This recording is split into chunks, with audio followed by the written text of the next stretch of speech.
Welcome back. This is Crime Uncoded. Let's begin. It was a cold December night in 1991, and Austin, Texas slept unaware of the tragedy about to unfold in a small, brightly lit yogurt shop. The kind of place where teenagers linger after school, laughing and chatting, oblivious to the darker threads that sometimes weave through everyday life. That night, something broke the ordinary. Something cruel and inexplicable. 4 young girls would vanish from the light, leaving only whispers, questions, and a horror that would linger for decades. A crime that shook a community, a case that went cold for decades. And in 2025, a breakthrough finally brought a name into the light. A name tied to a fire, a gun, and the lives of 4 girls who never returned home. But before we reach that breakthrough, we need to go back. Back to the night it all began, to the victims, the chaos, the investigation, and the wrongful convictions that followed. This is the story of the yogurt shop murders. December 6th, 1991. Started like any other winter evening in Austin. The streets were quiet. Lights flickered in homes, cars passed by lazily, and snow was a rare visitor, leaving only a chill in the air. The shop was winding down. Jennifer Harbison and Eliza Thomas, both 17, were finishing their shift. They cleaned tables, counted cash, and prepared to lock the doors. Their colleagues, friends and neighbors would later describe them as careful, friendly, ordinary teenagers. At some point, Amy Ayres, 13, and Sarah Harbison, 15, arrived. They came expecting nothing more than a treat, a moment of laughter, perhaps a ride home after closing. Then, the night turned dark. A fire broke out in the shop. Flames licked the walls, smoke filled the air, and the emergency lights blinked frantically. But the fire was more than an accident. Investigators would later determine that it had been deliberately set, meant to destroy evidence, to mask the crime that had already been committed. When authorities arrived, the scene was chaotic. 4 girls had been shot execution style in the head. At least one had been assaulted. The fire consumed what it could, but traces remained. Shell casings, fingernail scrapings, and bits of DNA that would remain frozen in time, waiting for decades before modern science could make sense of them. The community was stunned. 4 young lives, taken in a small shop where safety had always seemed guaranteed, vanished in an instant. And yet, questions remained. Who could commit such a crime? Why them? Why there? The fire was only the beginning. It was a signal that someone had tried to erase the truth, to leave the world guessing, hoping the case would fade into memory. But it would not fade. The first hours after the fire were a blur. Police, firefighters, and paramedics swarmed the scene. Families gathered outside the shop, drawn by sirens and smoke, unaware that their daughters had already been taken from them in a moment that would haunt Austin for decades. Detectives began piecing together the night's events. Witnesses were scarce, but a few people remembered seeing a suspicious man lingering near the shop earlier that evening. His description was vague, mid-30s, average build, driving a dark vehicle. Nothing concrete. Inside the shop, the crime scene was chaotic but revealing.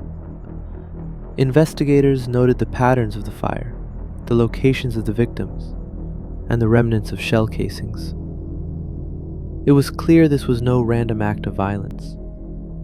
The fire was an attempt to destroy evidence, to cover up something far worse than an accidental blaze. For weeks, detectives interviewed anyone connected to the shop: employees, customers, neighbors.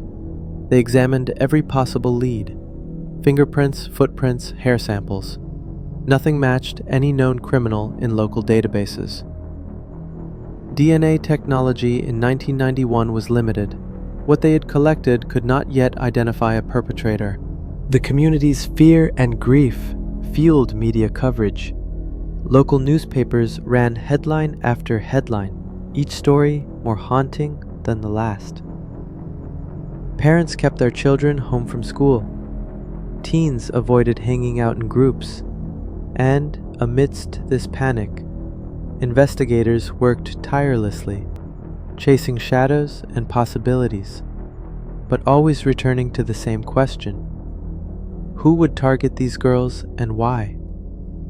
By early 1992, the case had gone cold in practical terms, though the detectives never truly abandoned it. There were leads, small hints, and occasional tips, some credible, some not, but no arrests. Austin lived with the unease that such violence could touch anyone, anytime. And then, years later, the investigation would take a turn no one could have predicted. DNA evidence preserved from the scene would meet the rise of forensic technology and bring a shocking revelation. If you'd like to support Crime Uncoded and help shine a light on the mysteries left behind, you can buy me a coffee at the link in the description. As investigators examined the scene, they realized the crime's meticulous planning. Whoever had committed this had targeted these girls with knowledge and intent. The arson wasn't just a cover, it was part of the statement, a mark of someone trying to erase all traces of humanity, all clues, all accountability. The victims were never just numbers in a report. They were lives interrupted, futures erased, and families left to navigate the void. Every memorial, every candle, every photograph kept the story alive. A reminder that, even when cases go cold, memory can persist, waiting for justice to catch up. From the very beginning, the investigation struggled with the question of who could commit such a calculated, cold act. Police explored every angle: acquaintances, local troublemakers, strangers passing through Austin. But nothing fit. Early on, attention fell on several men in the neighborhood. Some had minor criminal histories, others were merely suspicious in the eyes of witnesses. One local man, who reportedly had been seen near the shop that evening, became a person of interest. But there was no evidence linking him to the crime. No fingerprints, no DNA, no confession. The investigation also considered the possibility of someone with a grudge against the girls or their families, but no motive ever materialized. Friends and family were interrogated, and though the police cast a wide net, every lead seemed to fizzle into dead ends. By the mid-1990s, several suspects had been questioned extensively. One man even confessed, a claim he later recanted, but prosecutors could not pursue charges due to lack of corroborating evidence. Another suspect had a history of violence, yet his alibi was airtight, and no physical evidence connected him to the shop. Frustration grew. Police felt the weight of the community's fear, of the family's grief, and of the case's public profile. Austin had never seen anything quite like this. 4 teenagers taken in a single night, with no apparent motive, no clear suspect, and a fire meant to destroy the trail. And yet the case was far from forgotten. Investigators preserved every scrap of evidence, every sample, every note. They knew that forensic technology was advancing. One day, what couldn't be solved with interviews and intuition might be cracked with science. The case sat in limbo for years, but the tiniest detail, the faintest trace of DNA, remained, patiently waiting for the world to catch up. In the years following the murders, frustration and pressure mounted on law enforcement and prosecutors. The community demanded answers. Families demanded justice. But with leads running cold, authorities made a critical misstep. They focused on convenient suspects rather than verified evidence.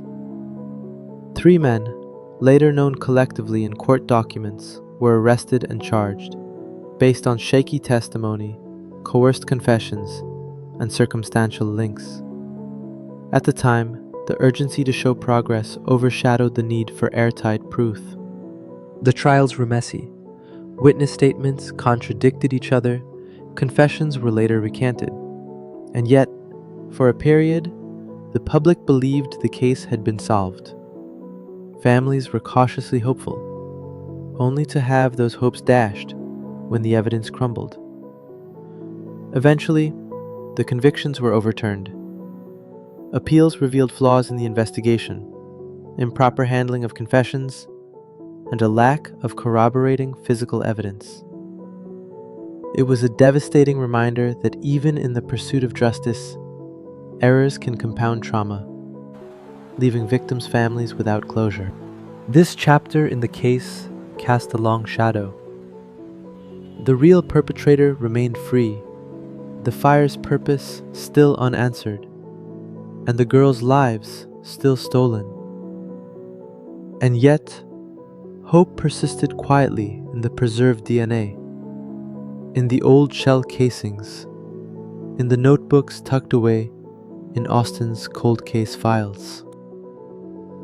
While the case went cold in the 1990s, diligent detectives kept everything from that night meticulously stored. Every shell casing, every swab, every scrap of clothing was labeled and cataloged. It wasn't glamorous work. It wasn't the kind of task that made headlines, but it was necessary. At the time, forensic technology had its limits. DNA testing existed, but it was slow, expensive, and less precise than today. Still, investigators knew that the samples they preserved might one day speak when human memory and witness accounts could not. For more than 3 decades, the case had haunted Austin. Then, in 2025, modern forensic science finally provided the breakthrough. Using advanced DNA technology and genetic genealogy, investigators were able to match DNA from the crime scene to a suspect. It was a stunning moment, the kind of breakthrough that vindicated years of patience, persistence, and meticulous record-keeping. The perpetrator's identity shocked those who followed the case. It was not someone already suspected, nor a figure familiar to the community. He had managed to avoid capture for decades, living under the radar while the world speculated, accused, and mourned. Investigators revisited the original evidence, shell casings, hair samples, and traces of DNA preserved from the 1991 fire. Each piece aligned, creating a puzzle that had been missing a single key. And now, finally, the puzzle fit. In 2025, the Austin Police Department announced that the evidence now points to Robert Eugene Brashers. Here's how it played out. A .380 shell casing recovered from a drain in the yogurt shop was re-examined. That small DNA taken from Amy Ayer's nails, the evidence of her final struggle, was retested using modern methods. That DNA matched a YSTR profile that pointed to Brashers. Investigative genealogy, cross-state data, and comparison to other unsolved cases helped build the network of connections. Brasher's already had prior cold case links in Missouri, South Carolina, Tennessee, and Kentucky. Because Brasher's died decades ago, investigators exhumed his body to obtain fresh DNA for comparison. It matched. Robert Eugene Brasher's was born in 1958. He died by suicide in 1999 during a standoff with law enforcement in Missouri. He had a criminal history of violent offenses, sexual assault, burglaries, and identity deception. Investigators have since tied him to multiple unsolved violent crimes across states. He dropped off surveillance radars because he died before DNA's modern reach could catch him. I imagine him at the yogurt shop that night, deliberate, controlled, cold, then watching the fire, confident it would erase him. That confidence became his undoing, not because it protected him, but because it made him sloppy enough to leave fragments behind. Even now, as the investigators and families react to the new identification, a dozen questions remain. Were there accomplices that night? Brasher's may be the shooter, but did anyone help him enter, cover his escape, or conceal his presence? What was the motive? Why did he choose that shop, those girls? Was it purely opportunity, or something more personal? How do we prevent confessions coerced under pressure? How do systems protect against false admissions in future investigations? 4 innocent men lived under suspicion for half their lives. Families were forced to question their own memories, and an entire community built folklore around unanswered questions. It's a lesson in humility, that truth is patient, and our understanding of it is fragile. You've been listening to Crime Uncoded. Subscribe for the next case.